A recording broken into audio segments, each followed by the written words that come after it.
13 over শেষ, বোর্ডে 95 run, 4 wicket নাই, টপ অর্ডারের 4 ব্যাটসম্যান আউট। ওই দলটা শেষ 7 ওভারে কত করতে পারে? আফগানিস্তান হংকং ম্যাচ যারা দেখেছেন, এশিয়া কাপের ফার্স্ট ম্যাচ, যারা আমরা বাংলাদেশি সাপোর্টার স্পেসিফিক্যালি, তারা আলোচনার মতো বেশ কয়েকটা বিষয় পেয়েছি। ফার্স্ট অফ অল, আফগানিস্তানের ব্যাটিং, সাদেকুল্লাহ আটাল ভদ্রলোক দারুণ সৌভাগ্য নিয়ে ম্যাচ খেলতে নেমেছিলেন রে ভাই।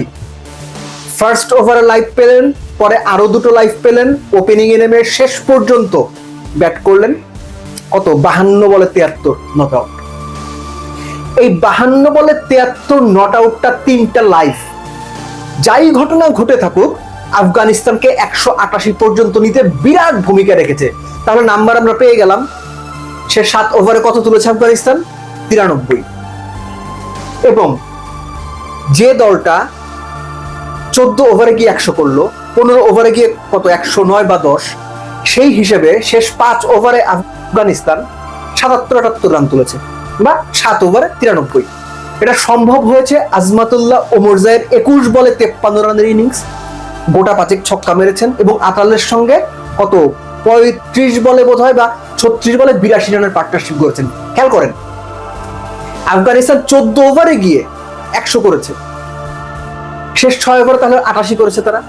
এবং এই যে 6 ওভারের একটা স্প্যানের কথা বললাম আমি, 14 ওভার থেকে শুরু করে, এই 6 ওভারের স্প্যানে যে 82 রান উঠলো, আপনার 17তম ওভারে রান হলো 25, 19তম ওভারে রান হলো 24, 2 ওভারে রান হলো 49, পুরো ম্যাচ ওখানে শেষ হয়ে গেছে। হংকং আফগানিস্তানের এই বোলিং লাইন আপের এগেনস্টে আবুধাবির ওই মাঠে 188 চেস করে জিতবে, এটা চিন্তা করা না একটু বেশি বেশি হয়ে যায়। এবং আমি যখন ভিডিওটা বানাচ্ছি তখন হংকং এর 3 উইকেট চলে গেছে। আমি মোটামুটি নিশ্চিত হয়েই ভিডিওটা বানাচ্ছি যে হংকং এই ম্যাচ জিতবেন না। যদি জিতে যায় এটা মিরাকল হবে বা অবিশ্বাস্য কিছু হবে, ক্রিকেটের সাথে সম্ভব, কিন্তু আমি বিশ্বাস করি তারা এই ম্যাচটা এই জায়গা থেকে আর জিতবে না। এনিওয়েজ, আফগানিস্তানের ব্যাটিংটা থেকে যেটা আমরা দেখলাম যে স্পিনাররা মিডল ওভার্সে উইকেট থেকে কিছু সুবিধা পাচ্ছেন, বল একটু স্লো করে একটু টেনে করার ফলে ব্যাটসম্যানদের মারতে সমস্যা হচ্ছে।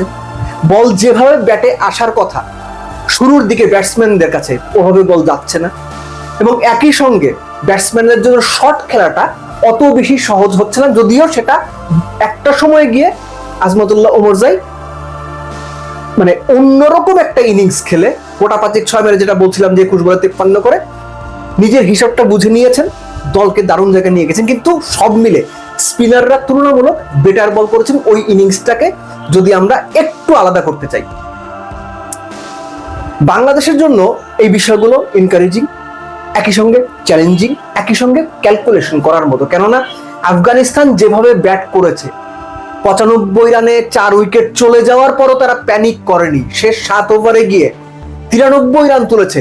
এটা কিন্তু বাংলাদেশের জন্য খুব ভালো সাইন যে অন্তত একজনকে একটা বড় ইনিংস মানে একটা লম্বা সময় উইকেটের থেকে ইনিংসে খেলতে হবে, সেটা আবার 100 স্ট্রাইক রেটে না, কমপক্ষে 130-35 স্ট্রাইক রেটে, আর আরেকজনকে থাকতে হবে বা দুইজনকে থাকতে হবে যারা 180 বা 200 স্ট্রাইক রেটে মোটামুটি 50 রান করে দেবেন। অর্থাৎ এই মাঠে আপনি যদি আগে ব্যাটিং করেও 170 প্লাস করে ফেলেন, আপনার যদি বোলিং লাইন আপ মোটামুটি ফর্মিডেবল হয়, আপনি অপোনেন্টকে ধরে দিতে পারবেন। কেননা হংকং, আফগানিস্তান, শ্রীলঙ্কা কোনো দলই অজেয় কোনো দল না। আমরা সাধারণভাবে অনেক কিছুই চিন্তা করি, পাকিস্তান, আফগানিস্তান, সংযুক্ত আরব আমিরাতে ট্রাই নেশন সিরিজ খেলেছে, তারা ওয়েদারের সঙ্গে মানিয়ে গিয়েছে, উইকেট বুঝে গেছে, হইতে পারে ভাই। কিন্তু আফগানিস্তান এবং হংকং এর ম্যাচ থেকে আমরা যা দেখলাম, তাতে বাংলাদেশের খুব বেশি ভয় পাওয়ার কিছু আছে বলে আমি মনে করি না। আপনারা একমত না হতে পারেন, বরং আফগানিস্তান হংকং ম্যাচ দেখে এটুকু বলা যায় যে বাংলাদেশ যদি তাদের সামর্থ্য অনুযায়ী যে মোমেন্টামটা এই মুহূর্তে দলের সঙ্গে আছে সেটা ক্যারি করতে পারে, তাহলে আফগানিস্তান, শ্রীলঙ্কা এবং সবার আগে হংকং ম্যাচ, প্রত্যেকটা ম্যাচেই বাংলাদেশ আপার হ্যান্ডে থেকে শুরু করবে বলে আমার বিশ্বাস। স্লিপ করতে পারে, বাংলাদেশ 3 ম্যাচও হারতে পারে, দ্যাটস এ ডিফারেন্ট স্টোরি। কিন্তু আফগানিস্তান হংকং ম্যাচ দেখে, আফগানিস্তানের ব্যাটিং দেখে বোঝার, জানার এবং শেখার অনেক কিছু রয়েছে।